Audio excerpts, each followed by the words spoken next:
a Justiça não conseguiu entregar a notificação para a perda de mandato dos vereadores Altamir Antônio dos Santos e Belino Bravin Filho, em cumprimento de sentença solicitado pelo Ministério Público e determinado pelo juízo da Segunda Vara da Fazenda de Maringá. Eles foram condenados por nepotismo, resultado de ação ajuizada há 18 anos. A entrega não aconteceu no início desta tarde porque o Hosokawa, o presidente da Câmara, está na estrada, está viajando em direção a Curitiba, onde amanhã cumpre uma agenda pela Comissão Extraordinária de Segurança Pública.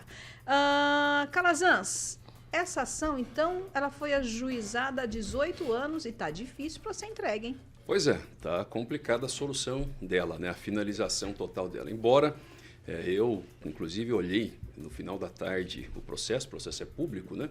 A gente tem condição de acessar o Projude e ver o andamento e vi que tinha uma manifestação da Procuradoria da Câmara Municipal. A Procuradoria da Câmara Municipal ela tem prerrogativa para receber as citações que envolvam a Câmara Municipal, as intimações. E como aqui não se trata de uma demanda em face da pessoa física do presidente, a intimação ela foi válida. A Câmara foi intimada. Tanto que a Procuradoria da Câmara Municipal já se manifestou no processo, confirmando que efetivamente recebeu. Ou seja, o fato de o presidente estar em viagem não anula em nada a intimação, a validade da intimação. Não há, ao meu ver, necessidade de refazer esse ato, porque ela foi feita de forma válida. O que acontece é que, não estando o presidente aqui, e boa parte, segundo inclusive a manifestação da Procuradoria da Câmara, uma boa parte dos membros da mesa diretora também não estão em Maringá, eles não têm condições de fazer as reuniões e os atos que constam do regimento interno para dar o cumprimento àquela decisão. E segundo essa manifestação, eles retornam na terça ou na quarta-feira? Na quarta-feira, né? Eles retornam na quarta-feira e na sequência eles vão deliberar e eles devem dar cumprimento. O que tem que ficar atento aqui apenas, para encerrar, é que a manifestação da Procuradoria ela diz que o regimento interno e a lei orgânica prevê que, no caso de perda de mandato decorrente de suspensão dos direitos políticos, requer a ampla defesa.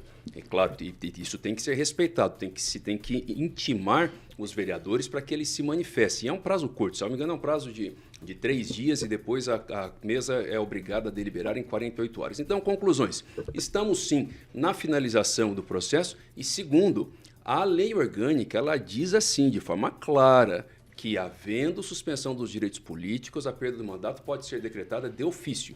De ofício é pelo presidente, por decisão dele, independente de reunião. Quando ela é decretada de ofício, a ampla defesa, a manifestação, ela é feita posteriormente. Do contrário, não teria lógica em constar da lei esse termo de ofício. E, no caso, a intimação feita à Câmara Municipal consta do mandato a determinação para que eles sejam desligados. Então, particularmente, embora eu não tenha politicamente nada contra os vereadores, pelo contrário, admiro muito o trabalho deles, mas do ponto de vista processual, entendo que, uma vez estando intimado, o presidente da Câmara deve tomar essa decisão de ofício e os demais atos devem ser feitos após a declaração de perda de mandato dos vereadores. Francês. A gente sempre fica com o pé atrás quando alguma coisa ocorre de diferente no transcorrer de um processo, de um imbróglio político como esse aí, né? O fato do presidente e do presidente, o presidente da Comissão de Ética também, né? Que é o nosso delegado Luiz Alves, eles foram a Curitiba e eles têm uma reunião, na verdade, amanhã às 19 horas. Então eles devem retornar amanhã à noite ou depois de amanhã para a sessão de quinta-feira, né? Agora, eu não sei se vai ser feita... Tem que ser na sessão de quinta-feira? Não, essa não precisa ser na sessão. Né? Nem durante. É que sim, desculpa me interromper, que estava tendo... Eu, inclusive, fui questionado sobre isso algumas vezes, uma confusão no sentido de que existe ou não necessidade de refazer o ato. E não existe, porque a demanda não é contra a pessoa do Mário Hosokawa, ela é para o presidente, institucionalmente. Institucionalmente, a Procuradoria da Câmara ela tem legitimidade, legalidade para receber validamente as intimações. Tanto que ela se manifestou no processo. Entendeu? Então ela está válida. O que não tem é condições de fato para que eles se reúnam e façam os procedimentos.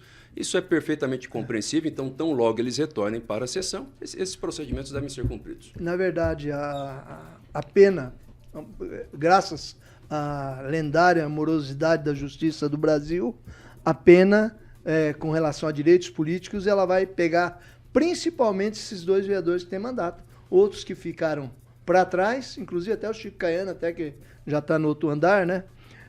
Não serão punidos, mas eles talvez tenham que devolver algum dinheiro, né? A suspensão alcança os demais, ficam impossibilitados de concorrer nas próximas eleições. No caso, por exemplo, tem um candidato que foi vereador, o Daí Fogueteiro. O Daí Fogueteiro está com a mão na massa, trabalhando na Alvorada para ser candidato o ano que vem. E como essa pena vai suspender os direitos políticos, me parece, por 3 anos, ele fica impossibilitado de concorrer. O Odair Fogueteiro também, então. E talvez o Zebrão também. Zebrão também. São 2 candidatos fortes, inclusive. Exatamente. Mexe muito no tabuleiro das eleições. Vamos lá, Gilmar? Olha, sempre tem aquele ditado que diz: a justiça tarda, mas não falha. Mas, ao meu ver, ela falha porque tarda. 18 anos depois, julgar tudo isso e ainda, naquela época, se eu estiver errado, por gentileza me corrija, porque Calazans é advogado, naquela época não era crime se colocar alguém próximo. Então, demorou muito para julgar e traz perdas para Maringá, porque são 2 vereadores bem atuantes, o Bravin no distrito, e não só no distrito onde ele tem raízes, mas em toda Maringá, e também um Altamir no Ney Braga, e bairros adjacentes ali. Então, é lamentável que isso está ocorrendo, mas, infelizmente, é diferente, por exemplo, do que está acontecendo hoje em Santo Inácio. O Tribunal de Contas pede a suspensão que o ex-prefeito se torne inelegível. Mas lá em Santo Inácio, nesse momento, está tendo uma reunião onde os vereadores tentam fazer uma manipulação para que ele possa não perder os direitos políticos. Veja como que as coisas funcionam. Edivaldo.